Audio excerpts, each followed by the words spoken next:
आज पाऊस गेल्यानंतरचं वातावरण खूपच छान आहे. निळं शुभ्र आकाश, पांढरे पांढरे ढग, खूपच मस्त वाटतं. इथे जवळच एक तुळजाभवानीचं मंदिर आहे, तर आम्ही तिथे जाणार आहोत देवीचं दर्शन घ्यायला. तुळजाभवानीला तुम्ही गेलाच असाल, पण इथे घराच्या जवळच तुळजाभवानीचं छोटंसं मंदिर आहे. खूप प्रसन्न देवस्थान आहे. इथे गावचे गावकरी येतात आणि देवाचे दर्शन घेतात. नवरात्रीमध्ये इथे खूप मोठा उत्सव केला जातो. मस्त लाइटिंग केली जाते, रांगोळ्या, सगळे गरबा खेळायला वगैरे येतात. खूप छान प्रसन्न देवस्थान आहे. मंदिरात तुळजाभवानीची 9 रूपं मंदिरामध्ये आहेत. ते बघायला खूप प्रसन्न वाटतं. चला तर मग आपण ते बघूया.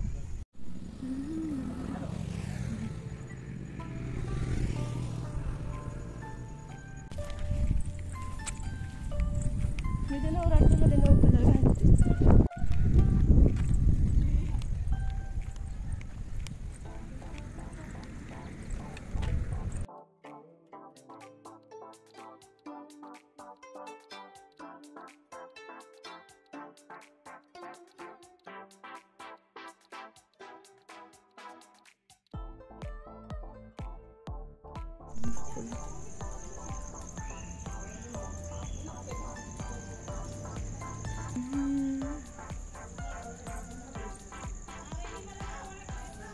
आता आम्ही मंदिरामध्ये जातोय.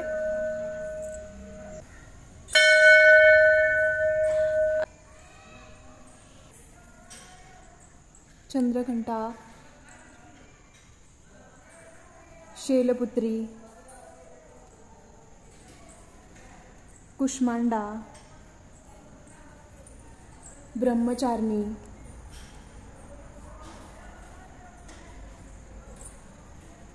आणि या बाजूला कालरात्री, कात्यायनी, महागौरी, स्पदमाता, ही वेगवेगळी तुळजाभवानीचीच रूपं आहेत. आता मंदिराचा मेन दरवाजा आम्ही उघडतोय.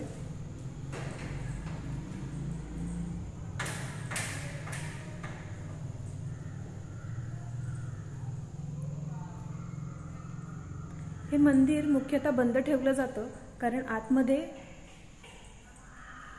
देवाला जे दागिने आहेत ते सोन्याचे, चांदीचे आहेत.